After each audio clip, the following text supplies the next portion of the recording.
On behalf of the Sustainability Reporting Standard Board of ICAI, I, Jyoti Singh, extend a warm welcome to all of you to the 18th session of our webinar series, Demystifying Sustainability, Catalyzing Growth. Today's session is centered around a critical theme, ESG reporting and ISSA 5000. We are honored to have with us our esteemed speaker, CA Pranav Ivaniji, and our moderator for the day, CA Darshan Shahji and CA Yusuf Ranawaliji. Let us now begin. I would like to invite CA Yusuf ji to kindly take the session forward. Thank you. Thank you.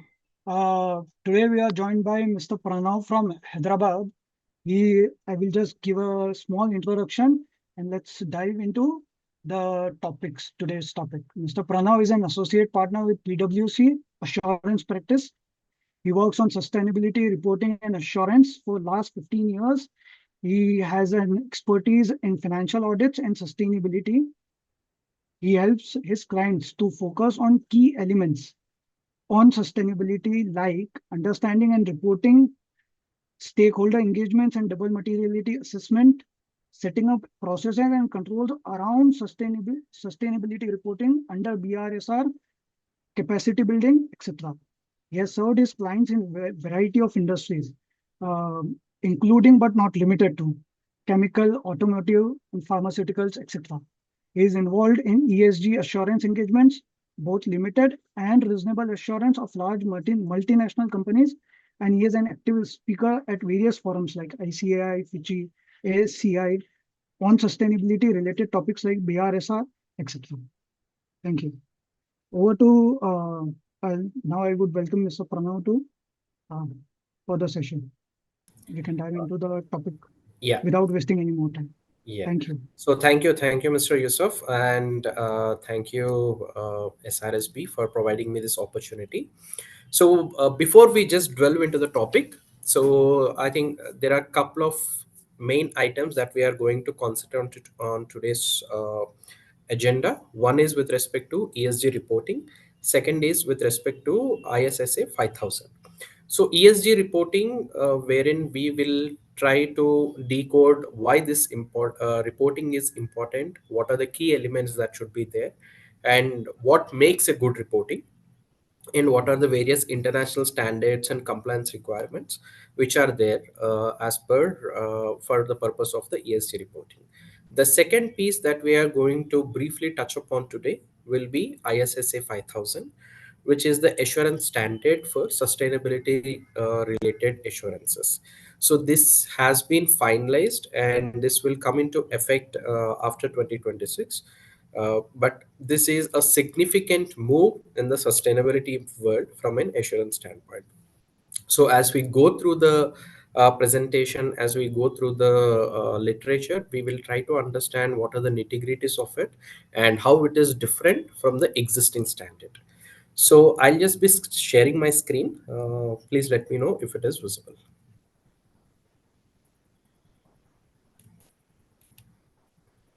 Is my screen visible? Yeah. Right. So first, let's try to understand why is ESG reporting important in today's framework. So if we look at ESG reporting, first let's understand where all these requirements are coming from. First, let's understand from the regulatory standpoint. In the past few years, our government has committed in the Paris Agreement saying that we will go for net zero by 2070. And a couple of years back, I think we have, as a government, has come up with something called Panchamrut, which was also introduced in the COP, wherein we committed to saying that we will reduce the emissions, we will reduce the use of non fossil fuels, and probably uh, go for more renewable energy, and all these sorts of commitments were being made by our government at a global scale. If we look at the investors, all major investors across the world have committed themselves to something called PRIs, principles of responsible investing, where they have taken oath of various elements which are forming part of the ESG. Similarly, from a consumer standpoint, regulator standpoint, community's perspective, there are various requirements which are flowing through for the organizations to say what they are actually doing from a sustainability perspective. Now, for any company to assess what they are doing or tell their story on what they are doing, how they are doing, the most important thing is reporting. That's the reason the whole concept of reporting has picked up so well in the past few years. If you look at, there are compliance requirements which are also coming through in the ESG reporting world. Now, for someone to start ESG reporting, what is the first thing that you need to understand, right? When you are looking at, let's say you were asked to do a sustainability reporting, go for a company, what is the first thing that you are going to ask the company? Now the first thing that you need to understand is there is something called as materiality assessment in the sustainability world. What does materiality assessment mean? The chart before you will give a plethora of items in environment, social, and governance, be it carbon emissions, water, toxic, labor management, even more. So here the table itself has more than 30. In actuality, there are more than that. But what is it the company should focus? That's a very important question. So for this, the companies have to undertake something called as a materiality assessment. That means what are the main parameters or indicators that are important for this particular company, for this sector, for this industry. I'll just give you a very brief example. Let's say there is a company in oil and gas business, which is a company which is in providing services, tech services. A oil and gas company may have GHG emissions or biodiversity as one of their more important topics. But will the same topics have similar relevance when we are talking about a service industry? Probably not. For them, equality of opportunity or fair remunerations, something like this might be a bit more important from a materiality standpoint. So every company, every sector will have its own identification with respect to the materiality of the matters, right? Now this would become the pioneer step in every ESG reporting. So when a company tries to undertake ESG reporting, or it asks us to help them do the ESG reporting, the first step that we need to undertake is this materiality assessment. There are various ways in this materiality assessment can be done. So there are materiality assessment guidances which are given in various international standards, where we can go ahead and do some inquiry procedures with various stakeholders, or there are checklists which can be circulated, or you can use the reference of international standards or rating agencies. There are various mix and match of the things which can be done, where you can come up or help the organizations come up with what are the material items for those companies. So this is your first step in understanding how the reporting has to start. Now you have done the materiality assessment, or you have helped the company do the materiality assessment. You identified that these are the items which are material for this particular company. Then what is important? Then you need to have a clear discussion with the company. What is the sustainability reporting ambition of that company? Are they compliance minded, or are they leaders of the community? Now, how does this vary? So let's look at each of this. In a compliance mindset kind of a place, where the company might say, okay, fine, this is the requirement, basic requirement as per the regulation or as per my investor. This is the thing that I would like to disclose. Only for the material items, I'll say, okay, fine, this is what has happened.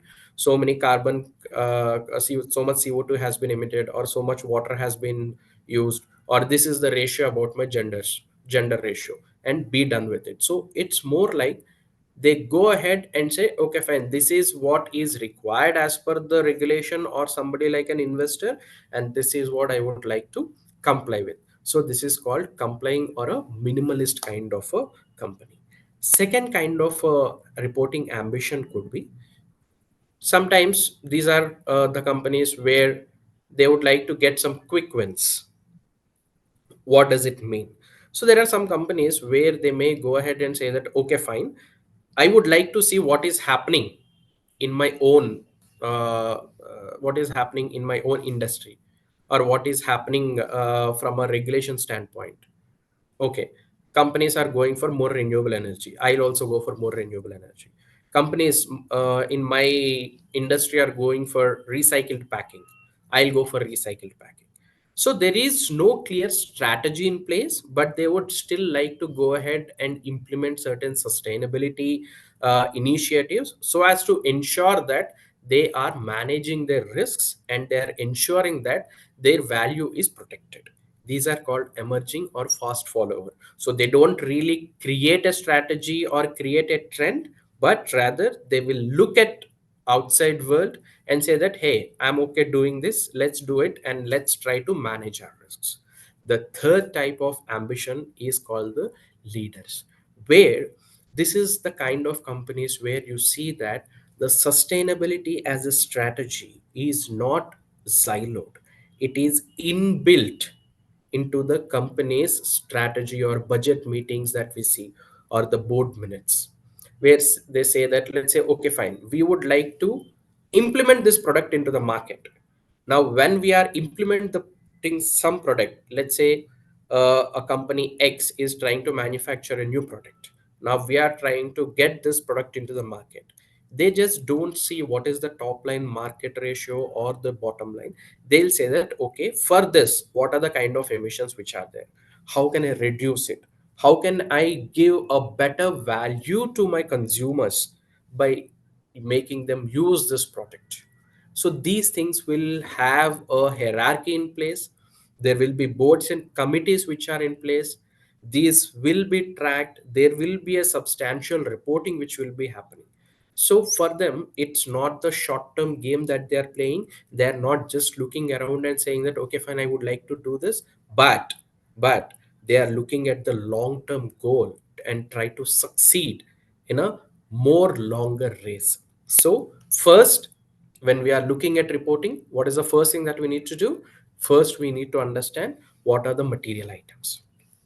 The second is, what is the ambition of the company for the material items that they have identified? Do they want to do more like a compliance, or try to find something which is happening across the world and implement it, or would they like to fully integrate those matters into their sustainability or the company's strategy and see how things can be achieved? Now, when you are trying to help a company in drafting a report, or when you are looking at a sustainability report of any company, what should be the key things that you should consider and say that, okay, fine, this is a good report? The key parameters that you should try to find in report or when you are drafting a report are these major five things. First, purpose and strategy. Is the company's purpose and strategy succinctly included in the sustainability report? That means, what is the purpose of this company? What are they trying to achieve? And how is their strategy? Is their strategy short term, long term, or medium term? How are they planning their strategy? How are they looking at their resources? How are this financial management? Are all these included as a part of the sustainability strategy or not? Do they have a strategy or not? Because more often than not, we look at sustainability reports where they say that the company is in the process of setting up strategy, the company is in the process of setting up strategy, but they don't really clearly outline how this strategy speaks to their financial goals. So this is the first thing we need to look at as an opening. saying that does the company have a purpose and strategy that has been outlined? Because any organization which doesn't have a strategy, you can be rest assured whatever they are trying to do will be from a minimalist standpoint. They are not trying to achieve any long term goal, right? Second is with respect to materiality and stakeholder engagement. The second important thing that you need to look at in the sustainability report is, have they done the materiality assessment? How did they do the stakeholder engagement? Because if they have not done the materiality assessment and identified what are the most relevant sustainability issues, then what exactly are they tracking? What exactly are they measuring, right? Like Peter Drucker in one of his books says, that which cannot be measured cannot be managed. So if they don't have a materiality, they have not identified and started measuring things, how are they going to manage sustainability? Second, how did they do this materiality assessment? Is there any stakeholder engagement involved? So companies, when they start their sustainability journey, they may start with a stakeholder engagement, which is probably restricted to within the company. But as they go matured in their sustainability journey, what they do is they'll expand their purview. They'll go for external stakeholders like their suppliers, their customers. Sometimes they go even beyond. They go to the regulators, they go to the communities, right? So what is the level of stakeholder engagement that is there? Is this explained in the reporting? That's a very important thing. Third is with respect to the KPIs and targets. Okay, now they have identified, let's say, 10 material items out of the 40, 50 plethora of items. For these 10 items, have they identified the KPIs? What does a KPI mean? Right now, let us say I'm consuming water of 100,000 tons. What is it? What is my KPI? What is my key performance indicator in that? How much do I want to reduce? How much should be my per unit production water consumption? Are these being set out clearly in the document and say that, are they taking the responsibility for this? So when you are looking at the report, first, purpose and strategy. Second, have they done the materiality assessment and included the stakeholder engagement? Third, for these material items, have they included the KPIs and have they included the targets? Do you want to reduce? If so, how much you want to reduce? Are these things being specifically identified and reported as a part of the sustainability report that they have? The fourth one is risks and opportunities. Do they have an assessment of what will happen if they don't take care of these risks? Let us say there is a company which is in the pharma business, and they are saying that these certain chemicals which are probably toxic in nature, there might be certain ban on it because of the kind of emissions that they have or the kind of hazardous waste it is generating. Have they done a risk assessment and said, hey, this is the kind of raw material which right now is a bit more dangerous for my business? How am I transitioning it? If you have not identified the risk in the first place, how are you going to mitigate it, right? From a sustainability standpoint, it's very important that all these risks, along with risks, the opportunities, is there something that I can do where I'll be able to tap the market a bit more? Is there a possibility, let's say, kind of digitizing something or introducing AI with minimum risks? Is there an opportunity there? From a sustainability standpoint, it is important that the companies come out and say that what are the risks. For example, one more kind of risk is the taxation or penalties from the government. So if we look at EU, they've introduced something called CBAM.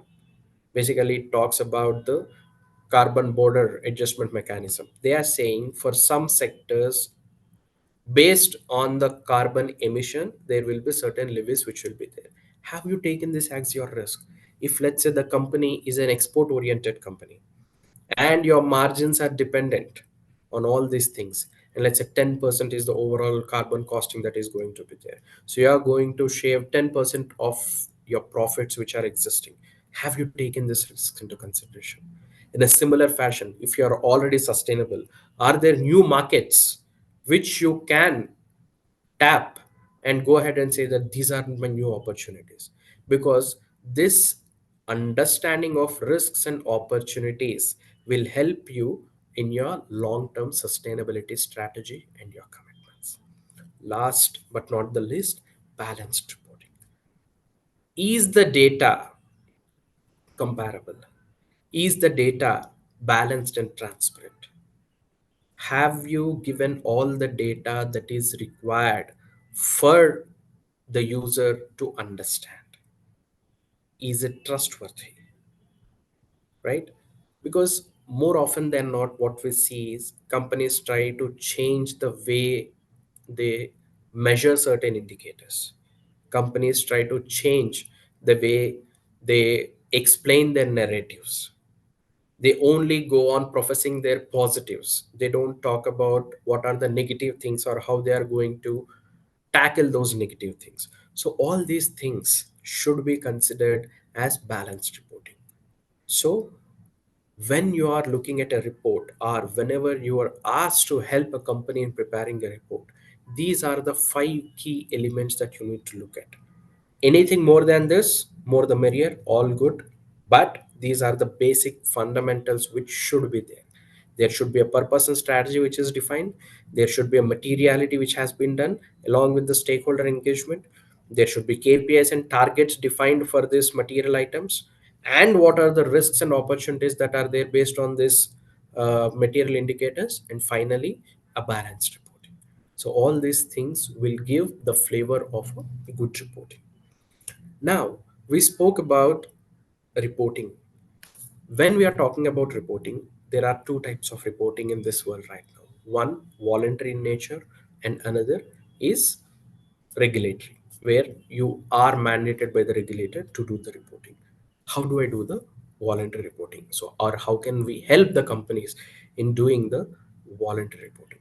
There are certain international standards which are there, which will help the companies do their voluntary reportings. One such standards is called GRI standards. GRI full form is Global Reporting Initiative. So this has been in use for probably more than a decade and a half.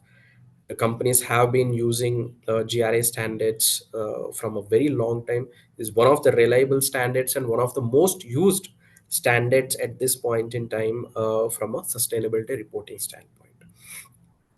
GRI standards primarily talk about three things. The purpose of it is threefold. One, to talk about the impacts on the economy, environment, and people. So, economy, environment, and people. So, the standards are also classified in such manner. So, in this GRI standards, it is very clearly defined what are the how should the company go ahead and identify the material topics. They have given some references, but there is extensive amount of literature which helps you or which helps the company in identifying the material topics and coming out and say that, hey, these are my 10 topics which are there, and this is a mandatory standard. Every company which is trying to report under GRI standards has to report under this G3 material topics, where the company has to do the stakeholder engagement and identify the material topics. When we talk about the actual what is the data that goes into it, GRI has classified its standard into, like I said, three: economic, environment, and social. Basically, the impact on the people.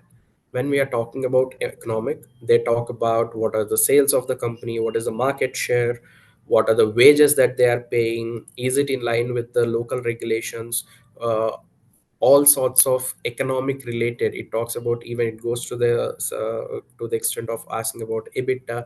So there are like 5 to 7 standards which talk about what are the economic indicators that are there and how these have to be reported. Second, the 300 series talks about the environment. So the environment talks about energy, GHG emissions, waste, water, and other biodiversity and all these things. So in these standards, one should be very clear that these standards give you a framework of how to measure the data and also how to report the data. Both will be given as a part of it.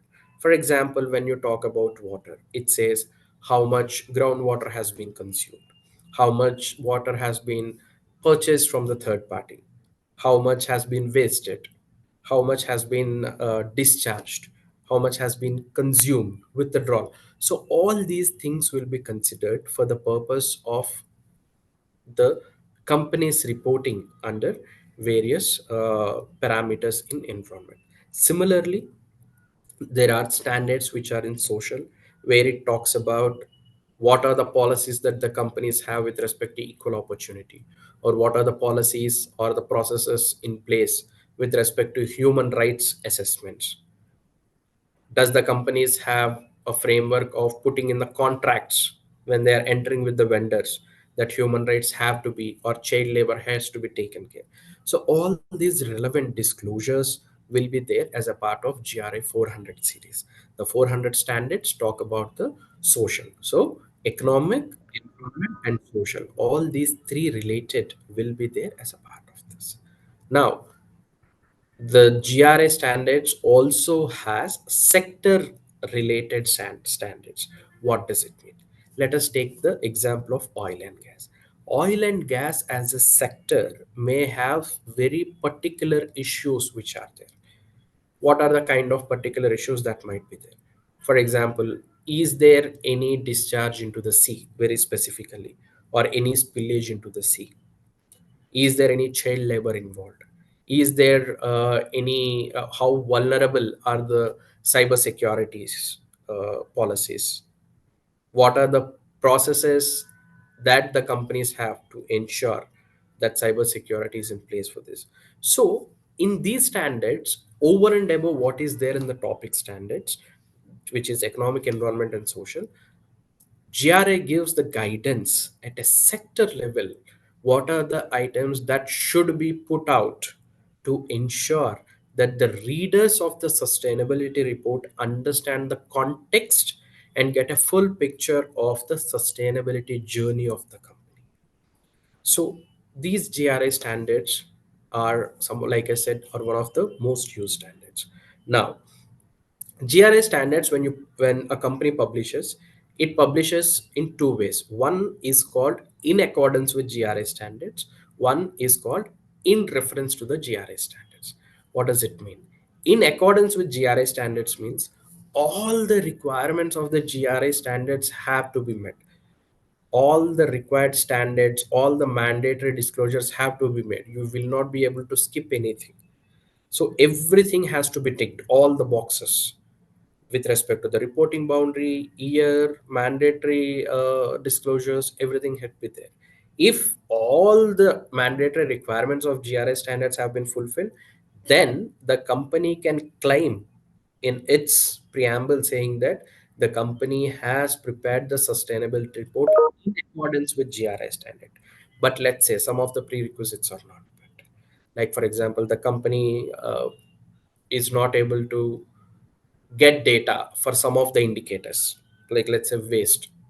It is not able to get, so they've skipped disclosing on waste. So the company will go back and say that, hey, we have prepared the sustainability report in reference to the GRI standards, not in accordance with the GRI standards. So again, this is to showcase how GRI standards allow the companies to mature in their sustainability reporting. Any company who is starting can start with reference to GRI standards and move towards the in accordance with GRI standards. Moving ahead, couple of years back, ISSB, International Sustainability Standards Board, has come up with two standards, which is IFRS S1 and S2. Again, these are the global standards which are given. Again, companies can adopt these standards on a voluntary basis. So in IFRS S1, it talks about the governance of the sustainability. That means who is the overall in charge for each of these. Is there a governance mechanism? Are your remunerate or the company's remunerations tied up to the KPIs of the sustainability? It talks about the strategy. How is the strategy? What is the strategy? What all are done as a part of the strategy? Risk management, we spoke about risks and opportunities. Does the management have a process in place to do risk management with respect to sustainability? How are they identifying the risks? How are they identifying the opportunities? And then metrics and targets. What are the metrics that the company should be reporting on? Do they have a targets? How are they managing these targets? How are they measuring their progress as against these targets? All these things are the key components of your S1.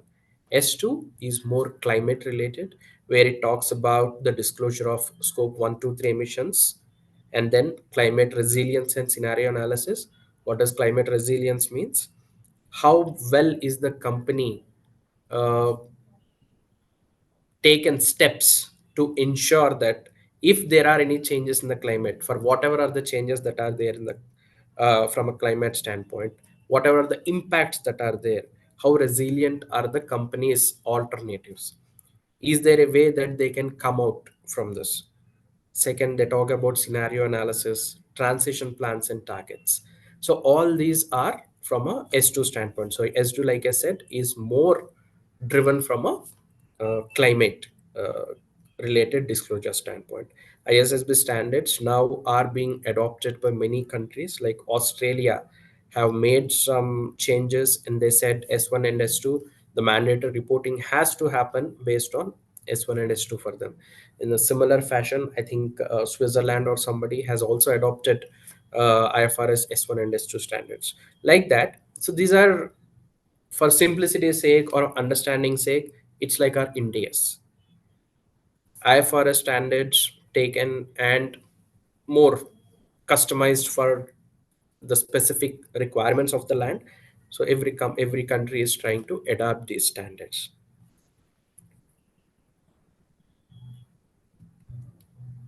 Next is on the integrated reporting. As the companies grow extremely good or better in their sustainability journey, they move more towards the integrated reporting. Integrated reporting, by name itself, it showcases that how is the organization strategy integrating the financial related items, be it the indicators or be it the goals, be it the capital allocation, with the sustainability.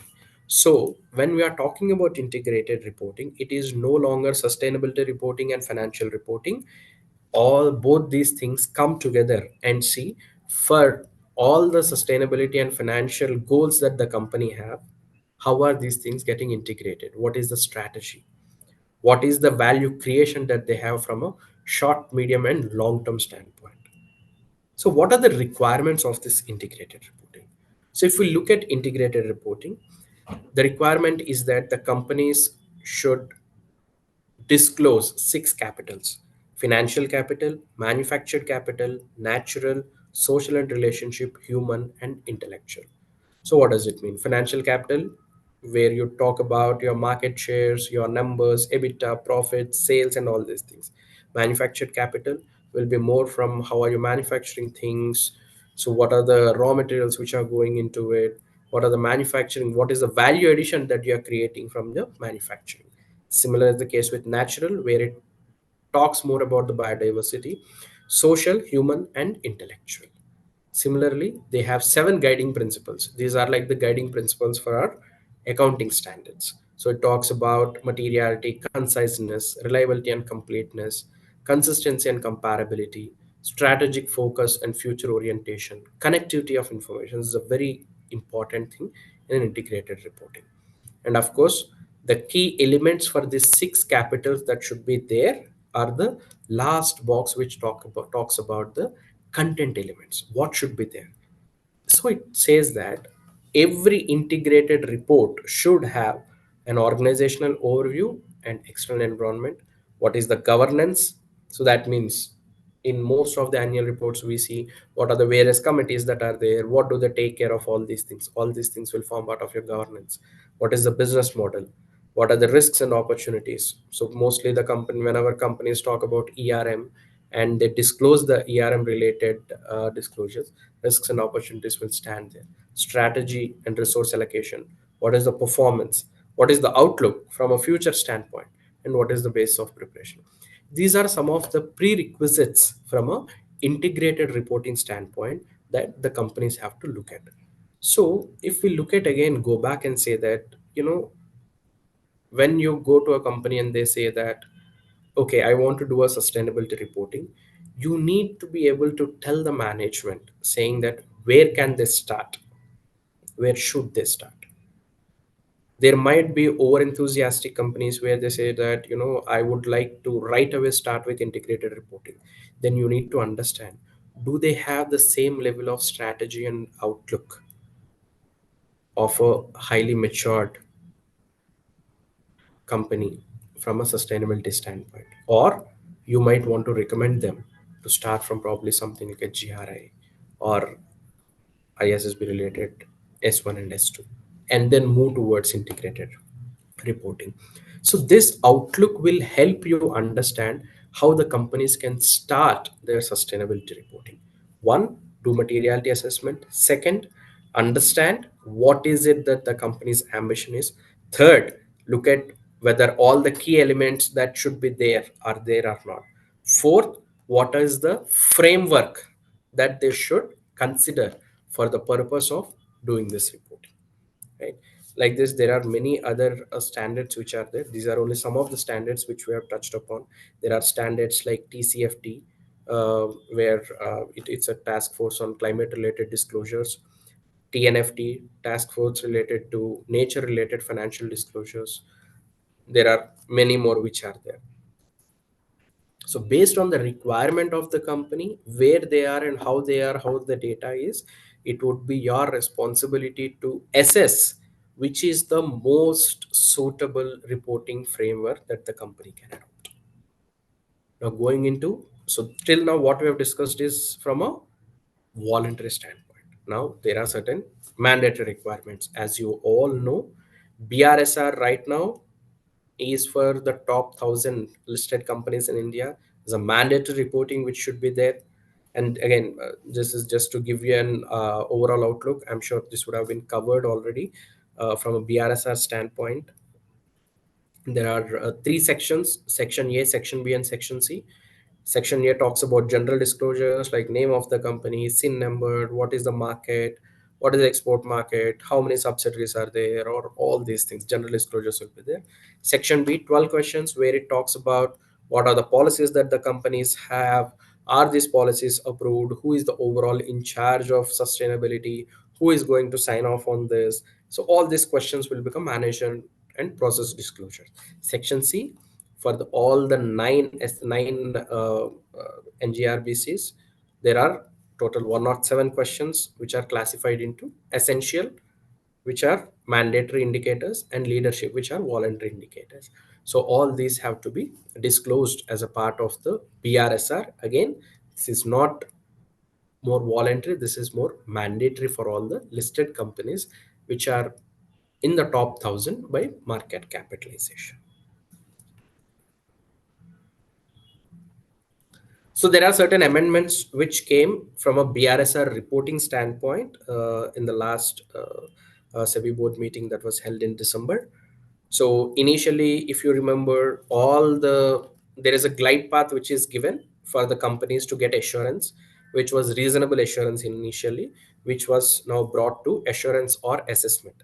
The assessment related standards are yet to come out.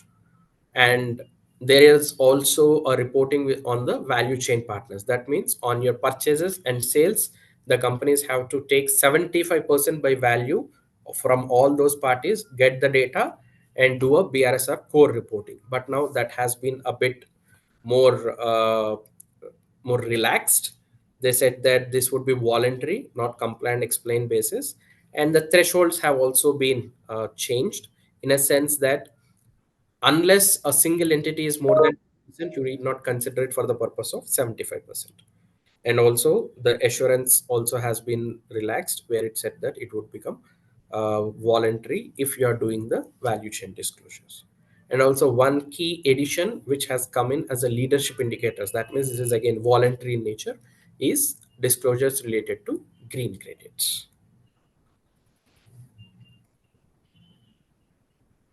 Moving forward, so this is again just to give you a snapshot of what is happening across the world. Now somebody may question, why do I need to understand what is happening across the world? Is it not okay, or is it not enough if I understand what is just happening in India? The answer may be a no, because many of the companies in India, either they have their operations abroad, that means they have their subsidiaries or JVs which are outside India, or they may have holding companies which are outside India.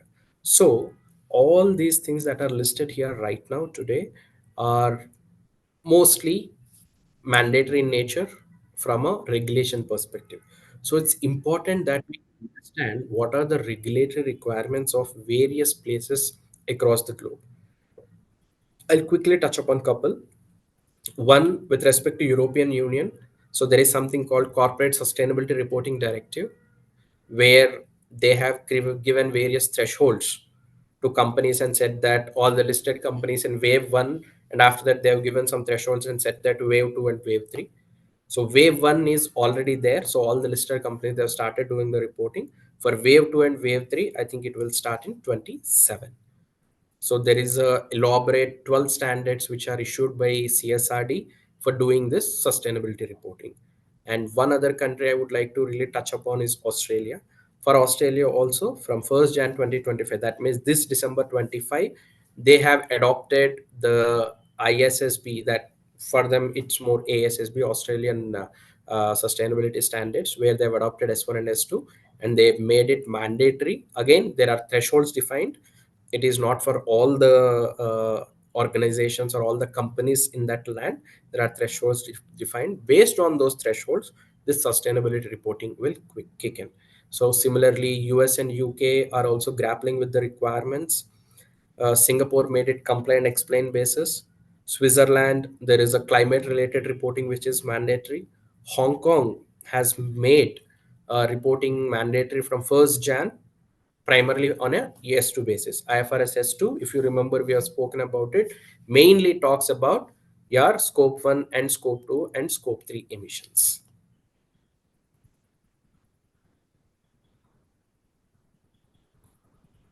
So how does the future of reporting look like? Right now, there is what we called an alphabet soup. There is a GRA, there is ISSB, there is TCFD, TNFD, IR. There are various alphabets being used. There is no one clear cut guidance. The guidance is limited, and the data that the companies are just asking on mails, getting it, and then consolidating it and reporting it. There are no real controls. If the same data has to be audited at the same rigor that we do our financials, IFCFR reporting, probably the controls will not stand the test. So that is where we are today. What we expect is, over a period of time, there will be more clearer guidance. There will be more matured and evolved infrastructures with respect to data collation.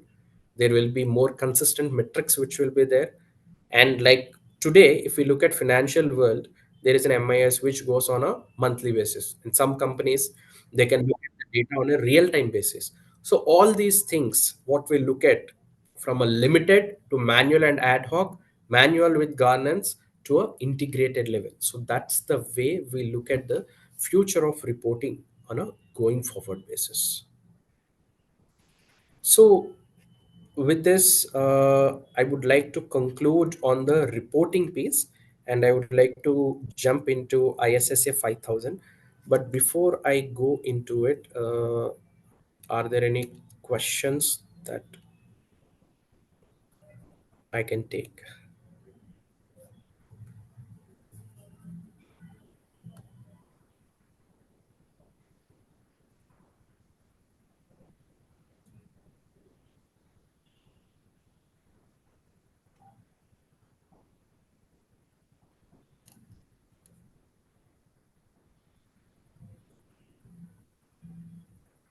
So I'll just wait for a couple of minutes. So if there are any questions, I'll take it, or else I will jump back into the topic of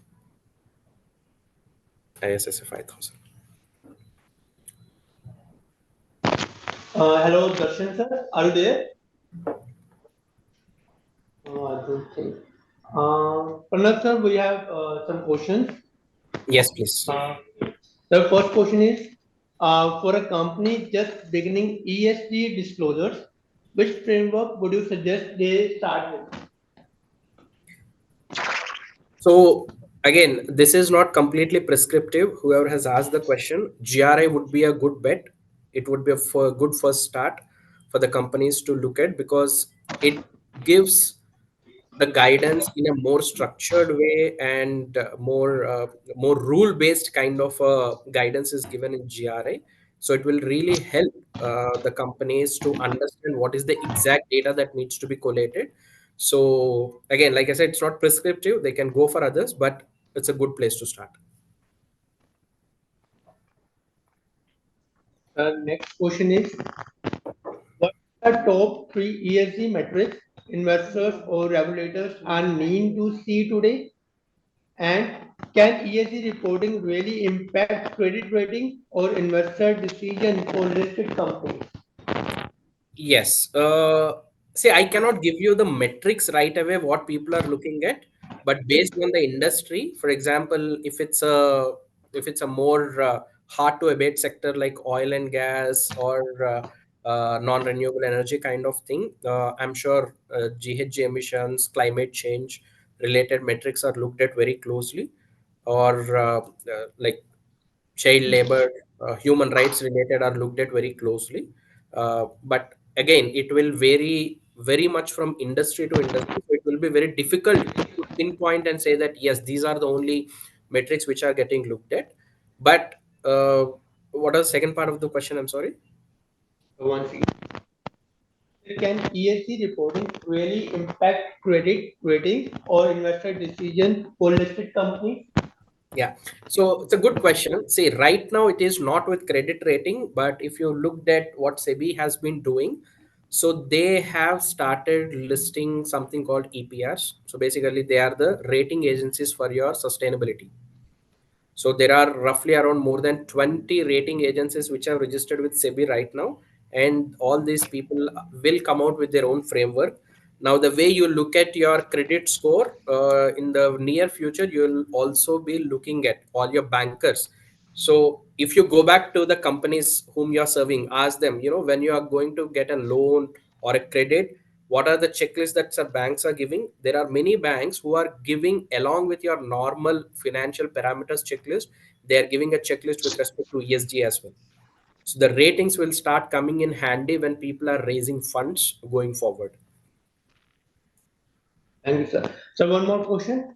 Presently, BRSR is made mandatory for first 1,000 companies by SEBI, but is there an audit of the disclosure done by the company management? Yes. So SEBI has also mandated something called assurance or assessment. So that's what I was alluding to. For the top 1,000 companies, they have given a glide path. That means first 150 by 24, 250 by 25, 500 by 26, and 1,000 by 27. They've given a glide path for assurance and assessment over a period of time. Now, you have total 145 disclosures in BRSR, out of which I think roughly 40 were considered as BRSR core. And SEBI said you have to get this 40 either assured or assessed based on whatever is the choice of the company. Yes, that is has been incorporated by SEBI. Thank you, sir. We are done with question for now, and Wonderful. now just to proceed. Sure.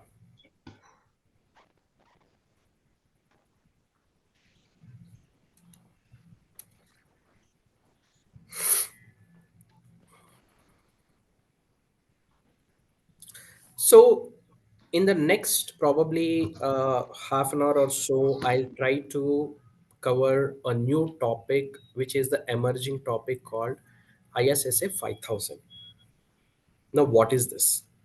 Currently, if a company has to get itself audited, there are a couple of standards which are in place, which is called ISSA, ISA 3000 and 3410.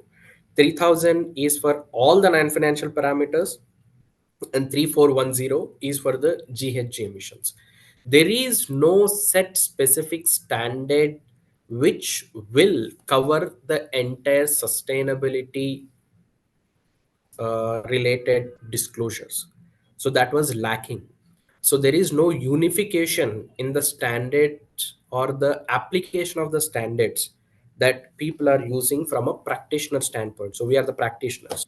So from our standpoint, there is no uniformity. There is a lot of judgments which are left in the existing standards. So what ISSB has done is that they have come up with something called ISSA 5000, which is basically the international standards for sustainability assurance 5000.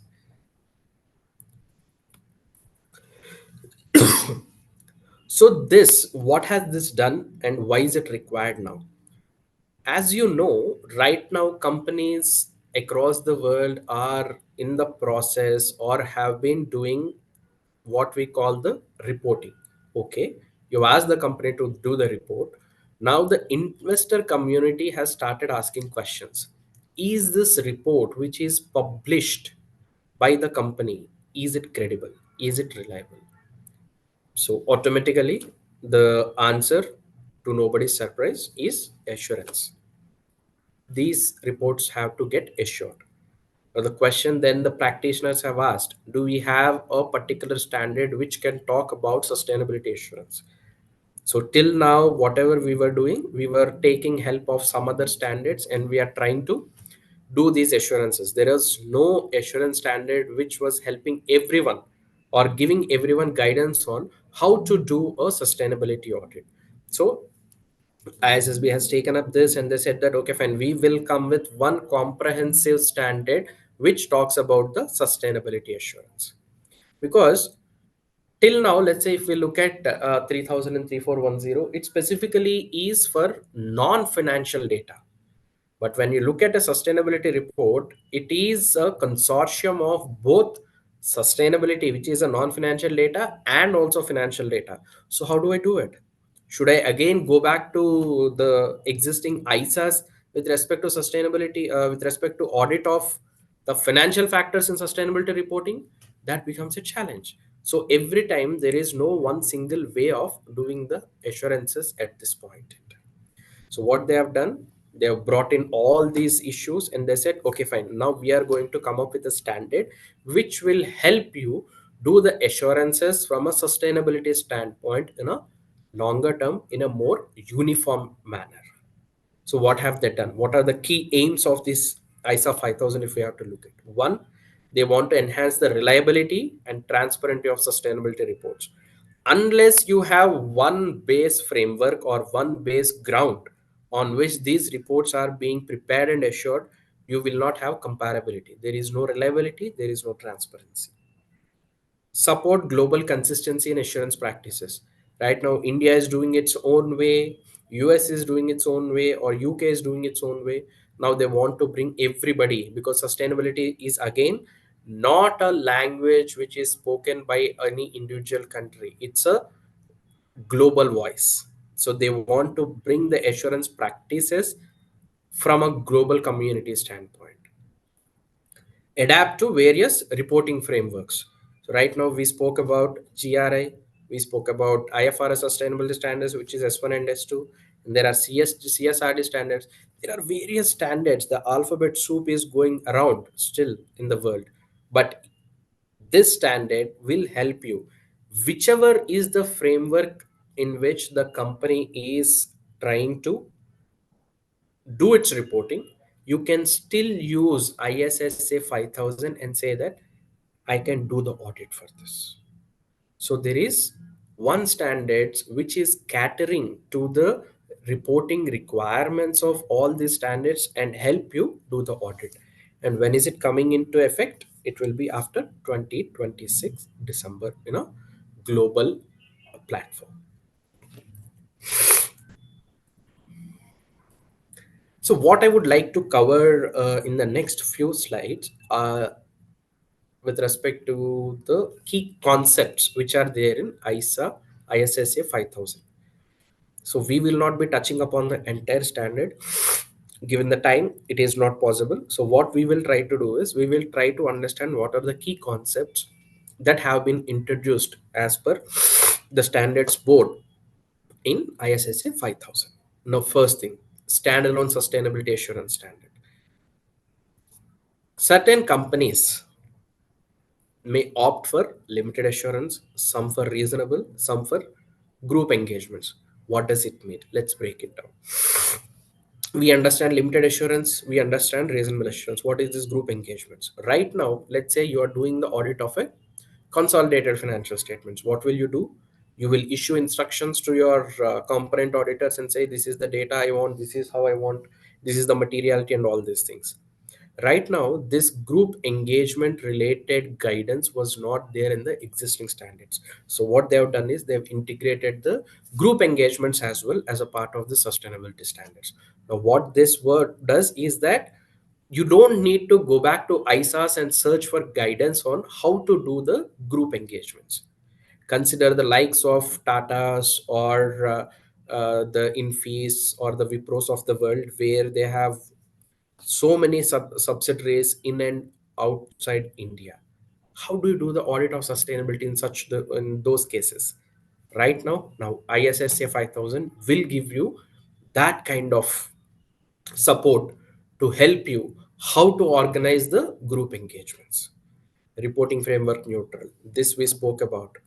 It can be a reporting framework of a particular country, or it can be a global framework, or it can be a entity developed criteria. What does it mean? Let us say there is no mandatory requirement for a company to do any reporting, but they have decided saying that, okay, fine, in environment I would like to do the disclosure of energy consumption, water consumption, and waste discharge. These are the only three things which they want to do and get their assurance done. So this is entity developed criteria. This is not something which is coming from any specific requirement. Even those will be covered as a part of this assurance standard. Last one applies to all sustainability matters. What does it mean? Sustainability matters have too many subsets. Let's say environment is your overall topic. In environment, there can be a governance related process which is there, risks and opportunities which is there. This is a subtopic. Again, going into it, when I'm talking about risks and opportunities, there can be climate change, there can be GHG emissions, there can be carbon footprint, and all these things. These are subtopics. So this standard will help you give the assurance at each level. It is not just restricted to the KPIs which are involved. It can help you give assurance on governance. It can help you give assurance on the process that the companies have adopted for identifying the risks and opportunities. Or let's say if they have done scenario analysis. So there is a significant level of estimate and judgment involved. For those also, this standard will help you do the assurance. Materiality. So till now, the materiality assessment which we have discussed is from a company standpoint, to say out of the 50 or 60 sustainability indicators, which are the important ones. So that's the materiality we spoke about. Now we are going to talk about the practitioner's materiality. This is our favorite subject, where the guidance is very specific to say what is the kind of materiality that the practitioner, that means us, we have to consider when we are performing the assurances. First, it says there are two types of disclosures. One is quantitative in nature, one is qualitative in nature. What are the examples? Quantitative in nature: what is the ratio of male versus female in the company? What is the gender diversity in the company? That's quantitative. You know that these are driven by numbers. Let's say there are certain qualitative indicators. The company says that we have a very good health management system in place. This is a qualitative indicator. There is no number in that. It is qualitative in nature. So if you are a practitioner and if you are being asked to do an assurance, how do you do your assurance? What is the materiality that you should consider?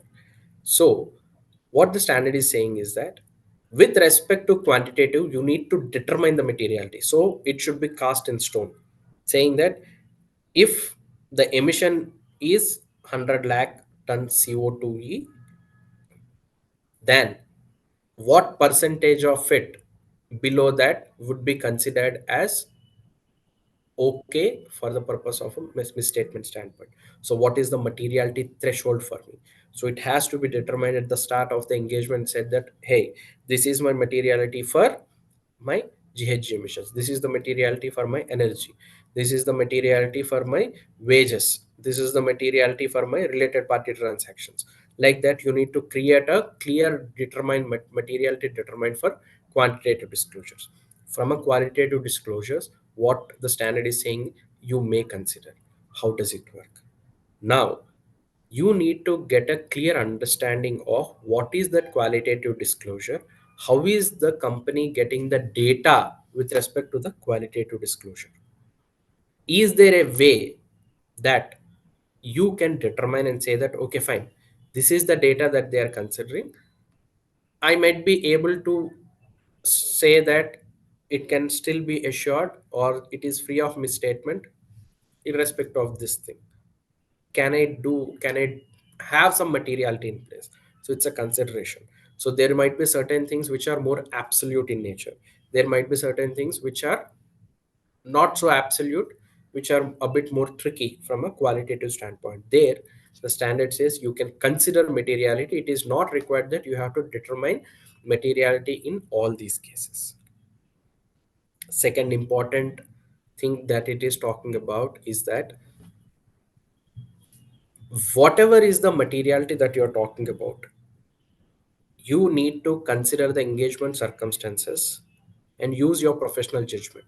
It should not be affected by the level of assurance.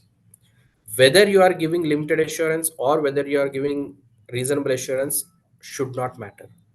Based on your professional judgment and in light of the circumstances of that engagement, you need to come up and say that okay fine, 10% is okay for me, or 7.5% of the total is okay for me, or 5% is okay for me. So that judgment has to be made being unaffected by the level of assurance. So you cannot say that I can have different materiality considering the same circumstances for a limited assurance engagement vis-a-vis a reasonable assurance engagement. Also, it goes on to say that the practitioner should determine performance materiality for quantitative disclosures. What does it mean?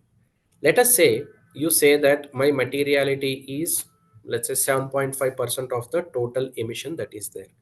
Now, what the standard is saying is that for the purpose of your testings, you should consider a materiality which is somewhat less than this overall 7.5%, because there is an expectation that there might be some aggregation risk. Since there is aggregation risk, that means you might be doing more than one testing and you are getting issues each place. So all these combined, if this issue is more than your performance materiality or more than overall materiality, then it's an issue. So what it says is for the purpose of your testing and all, you should consider something called as a performance materiality, so as to ensure that the aggregation risk has been addressed.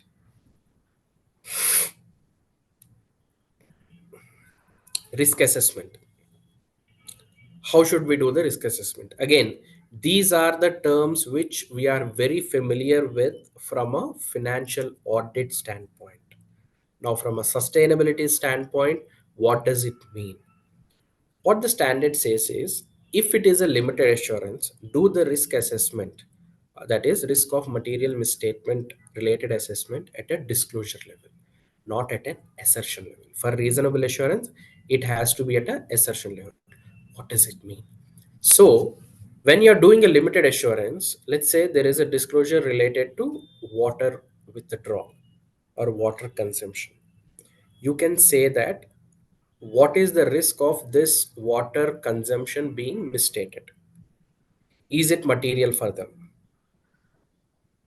is there a possibility of greenwashing here? And you say that, okay, fine, this disclosure may not be so much vulnerable to the risk of material misstatement. So this is at a disclosure level. But from a reasonable assurance point, what should you do? Now you break this disclosure into various assertions. What are the assertions which you consider for sustainability reporting? You look at completeness, accuracy, cutoff, responsibility, and presentation and disclosure. All these five assertions. Now you need to determine whether there is a risk of material misstatement for each disclosure at an assertion level. What does it mean? For example, there is a GHG emission. You may say that the data is complete because they have a single source. Let's say they are buying only coal. But from a accuracy standpoint, are they using the right conversion factors or not? Now, this is something at an assertion level which you are trying to assess. Completeness might be fine for me, I have no risk, but from an accuracy standpoint, I might have an issue because the data probably is not properly controlled, or the conversion factors are not updated at a right level, or not right conversion factors are not being considered. So these level of assessment has to be done at an assertion level, not at a disclosure level. So that's the primary difference between disclosure level and an assertion level. Now, how do you do the risk assessment from a reasonable assurance or a limited assurance standpoint? The standard has given some set of items that should be considered when you do the risk assessment. First, you need to understand the sustainability matters and information based on the events and conditions that could give rise to material misstatement. Let's say, for example, your client is a coal company. Now you need to understand, is there a possibility? What are the matters that they are reporting? Is this information based on whatever are the events that are going on? There is a lot of lobbying which is happening around saying that fossil fuels should not be used or the use should be less. Considering these conditions, is there a possibility that there is a possibility of a material misstatement? Suitability of criteria. Let's say you go to a company, they say that we want assurance on our gender diversity. But let's say they are a oil and gas company. They don't want your assurance on GHG emissions or energy consumption or waste, but they just want your assurance on the gender or wages that they are paying. So there should be skepticism there. Why is it? Is this criteria really suitable for them? Why are they defining their own criteria? Why is the materiality not coming into picture? So from that point again, you need to understand whether there is any specific risk which is involved. Entities reporting policies and the reason for any change. Let us say till last year the company is doing their reporting on a consolidated basis, but current year they said that no, we don't want to do it on a consolidated basis but on a standalone basis. Again, that's a reason why is the reporting policy changing. Similarly, you need to understand the entity and its environment. Is there a proper legal structure or organizational structure in place? Who is the owner? Is there a governance in place? Are there goals and targets? Are these goals and targets linked to the management compensation? As you already know, in financial audits also we see a lot of times that the company's profits will be linked with the remuneration of the KMPs. So there what we do, we ensure that we consider them as significant risks and do a little more work. In a similar way, you need to understand the entity and its environment. And of course, along with that, you need to also consider the internal controls. Last but not the least, you should also consider the legal and regulatory framework applicable. There are some countries where companies may have to take some penalties if their carbon footprint goes beyond certain point, which is a clearly a more incentive for the company to do misstatements. So all these things should be considered by the practitioner to assess, is there any risk which is more than normal? Is there an elevated risk? Is there a significant risk in a particular indicator or a particular assertion that we are looking at? and they have to consider and ensure that all these things are considered when they are doing their risk assessment. Now, one of the key questions that comes as auditors that we are is that if there is a qualitative information, how do I audit it? Because it is qualitative in nature. We are all so habituated with looking at numbers and auditing numbers.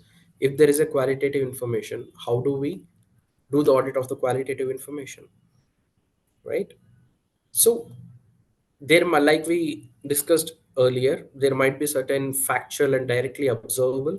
There might be certain qualitative disclosures which are inherently very judgmental in nature.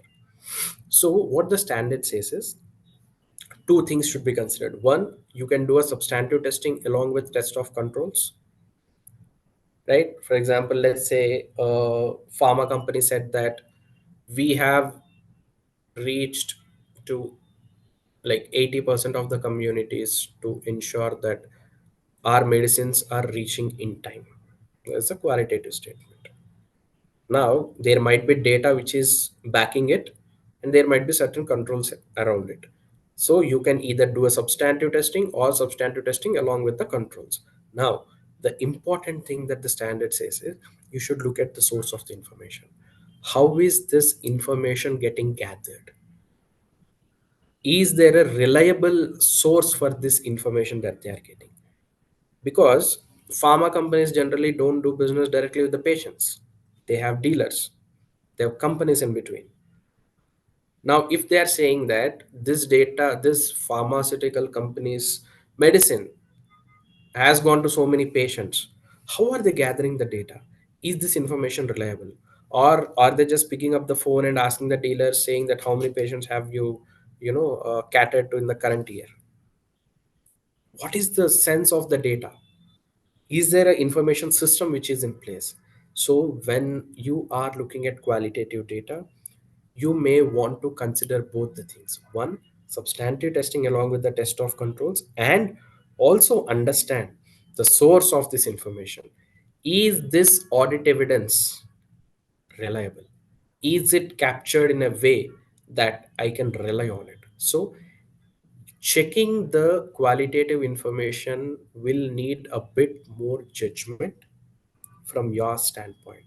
So getting the complete understanding of how the data is coming through will become a significant item in the evidence that you collect for giving your assurance on the qualitative information. Now, this is a very interesting thing that ISSA 5000 has done. You remember in our financial statement audits, there is something called other matter paragraph where we talk about that saying, we have read the other documents or other information that is available with respect to the annual report or board report, and there is nothing that is inconsistent with the financial statement. Now, ISSA 5000 has brought in similar requirement. They are saying that any sustainability information, one not subject to assurance, historical financial information, or any other non sustainability information or non historical financial information, that means forward looking information. If these informations are being published along with your sustainability data, that is the on which you are doing the assurance, now as a practitioner you have some responsibilities. What are your responsibilities? You need to obtain the final version of those documents on a timely manner. You need to assess whether there are any inconsistencies and see if it indicates that there are any misstatements in the data that you are assuring on. So the burden which ISSA 5000 puts on the practitioner is higher when you compare to the existing standards, because this is a significant change. Because till now, the practitioner is not required to look at the other data which is there, not specifically. But now it is pretty much put out in the public domain by ISSA 5000 saying that was now you have to look at it. Whatever is the data other than your sustainability data, which is, let's say, not getting audited also, that you need to read and ensure that there are no inconsistencies. Now let's say you find an inconsistency, what should you do? It says first request the management to correct the information. So you go back and say that in these 3 4 places there is inconsistency, can you please correct it? The management denies. Then you go back to those charged with governance and say, we have requested the management to correct these things, they have not done it, but we would like your intervention to get this data corrected. Now that's it. The governance also says that no, this is not going to be done. Then as a practitioner, you need to consider what is the implication of this on your assurance report, or should you be withdrawing from the engagement. Now look at the last sentence, how important it is, withdrawing from the engagement. So the standard goes as far as to say that if the information which has been put out is significantly inconsistent with the data which you are auditing, then you may go to an extent of withdrawing from the engagement. Reason why? Because there is a significant risk of greenwashing which is involved. So the level of burden that will be there on you when you are providing an assurance based on ISSA 5000 will be significantly higher. Now, this we spoke about group and component teams. ISSA 5000 is very specific. It talks about how you can direct, supervise, and evaluate component teams' work. So you can issue instructions, you can develop an overall engagement strategy that will be communicated to the component. And whatever is the component done, as a group, you can still have the right to evaluate whether that evidence is sufficient for you to do the conclusion and how you are arriving at the conclusion. So there's a significant development from the existing standards now, because till now there is no clear guidance. People used to go back to ISAs and see, can I use this or not? Because sustainability world never had this. Now this is a improvement from there, where the group teams can plan their work more meticulously. Last but not the least is on fraud and non-compliance with laws and regulations. Again, you have to be more vigilant. Now, your vigilance and skepticism for a sustainability assurance engagement under ISSA 5000 will be more similar, more akin to what you are doing in your financial statement audit. You have to look at, you have to do your risk assessments from a fraud standpoint and non-compliance standpoint. You cannot turn your blind eye and say that, okay, fine, in let's say BRSR, these are the things I'm assuring, so I don't need to consider about anything else. No, you need to look at those items as well and see whether there is any impact. Or let's say there is a non-compliance with laws and regulation in the factory. How is it going to impact? Is there any other reporting that you should do? So the responsibility has significantly increased. So it's not just trying to assure whatever are the indicators that are there with respect to the sustainability matters, but you also need to look at what are the laws and regulations that are there, whether there is any non-compliance with the laws and regulations, is there any suspected fraud, what are the impacts of these on the reporting, is there any external reporting that I need to do I have to talk to those charged with governance, do I have to communicate with the financial auditor. All these things will be very necessary. Now, the interesting part that comes out of it is that there are certain places where, let's say, revenue is one of the items which is there in the sustainability indicators. The same revenue would also be audited by a financial auditor.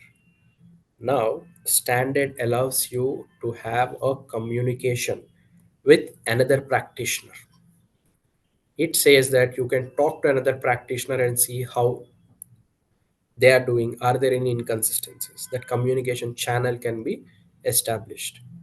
So this gives us a lot of leverage to understand how the company's audits are getting done, right? And also ISSA 5000 gives specific guidance with respect to estimates, forward looking information. What does it mean? Right now, if you look at ISAs, you have a standard on use of estimates. It says that if you're going for a reasonable assurance, you need to create a scope of uh, estimates. You need to create a range and see whether the estimate made by the management is within the range or not. So now all these are applicable here. If the companies are using any estimates with respect to their reporting, it would become imperative for you that the range is being the expectation, the range has to be created and check whether the estimates are within the range or not. Similarly, there are additional documentations, additional testings which you need to do when, let's say, management is using an expert to do, let's say, something like a emission related GHG inventory. They are doing some management expertise involved. Now, the way we do in our financial audits, similarly for management expert here, you need to look at the objectivity, you need to look at the independence, you need to look at the competence of the management expert and ensure that they are competent enough to do this, they're objective enough to do this, they're independent to do this. So all the guidance, a lot of guidance has been provided by ISSA with respect to the assurances of sustainability matters. And this is specifically for the sustainability world. So this just gives a snapshot of what is the difference between ISSA 5000 and the existing assurance standards.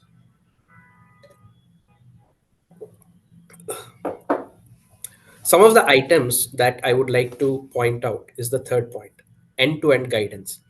So if you look at ISSA 5000, it talks from this point of engagement acceptance to reporting. As a matter of fact, ISSA 5000 talks about preconditions existing as at the date of engagement, engagement acceptance.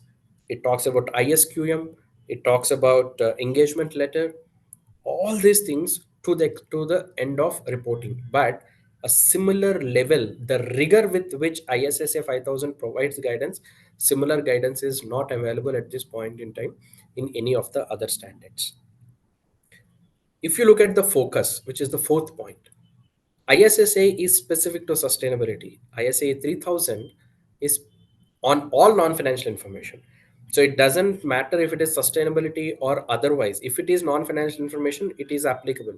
So it is not designed specifically for the purpose of the sustainability topics and users. Who can use this standard?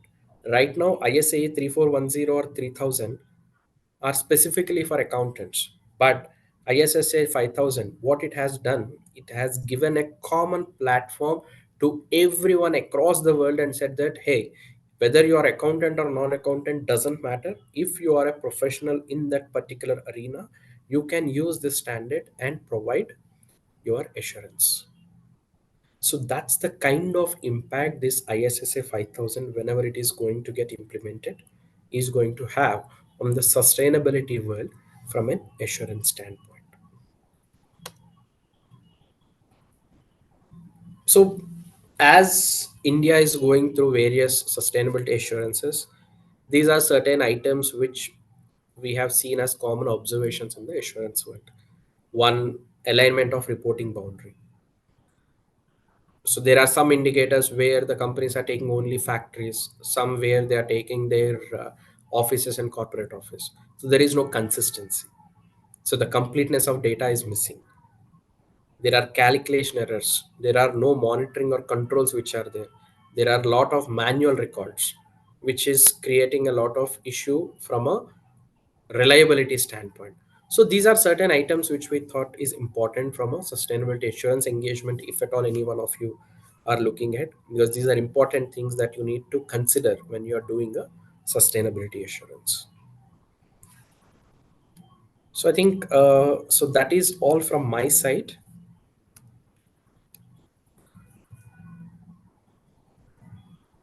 So I'll be happy to take if there are any other questions, be it on reporting or any others as well.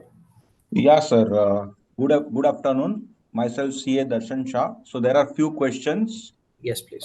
from the participant. The question number one is: can ESG disclosures that are voluntarily made by companies also be assured under ISSA 5000, or it is a limited to mandatory reporting?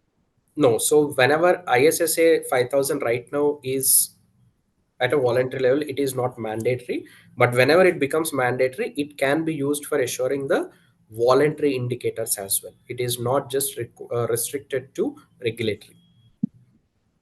Right, sir. Then one other participant asked, why did the IASB feel the need to introduce ISSA 5000 now? What gap does it aim to fulfill in respect of earlier standards? So the summary which I've presented almost towards the end of the session is what that summary is, and I'm hoping that question was before that, because or else I would have not explained then properly. So the Right. point I'll just try to succinctly make here is that there is no specific standard in the world right now to talk about sustainability assurances, and there is no standard which gives end-to-end guidance for the practitioners to how to accept the engagement to the level of reporting. There is no one clear guidance, and ISSA 5000 clearly fulfills all these requirements. Right, sir. Right, sir. Now the third question is, does ISSA 5000 require a full audit of ESG reports like financial statements, or it is more flexible? I don't think comparison is right, but it is not required that all the indicators have to be done. Let's say there are 50 indicators that the company is disclosing, and they want their assurance to be done on 15 or 12 indicators, which is okay. The company can do it, but you should be vigilant that the company is not taking assurance only on 12 because they want to do greenwashing. So it's a risk which you need to evaluate, but there is no restriction of how many has to be done. Right, sir. Then other question, like, who can perform an assurance engagement under ISSA 5000? Are there any qualifications or license required? No. So if you are a sustainability professional, you may be an accountant, you may not be an accountant, doesn't matter. You can still use this. And if you are competent enough, yes, the companies can take that assurance from you. Right, sir. And one more question, like, can ISS 5000 assurance engagement lead to liability for an assurance provider if the ESG report is later found to be misleading? So the liability will be as much as when you are a financial auditor. Let's say you are done the financial audit and there is something which comes out of it, the liability will be as much. Right, sir. So these are all the questions that participant had asked. So it is good to hear all the questions you have answered properly. And Thank you. now Thank you, I Darshan. hand over to Yusuf, sir. Thank you, Darshan.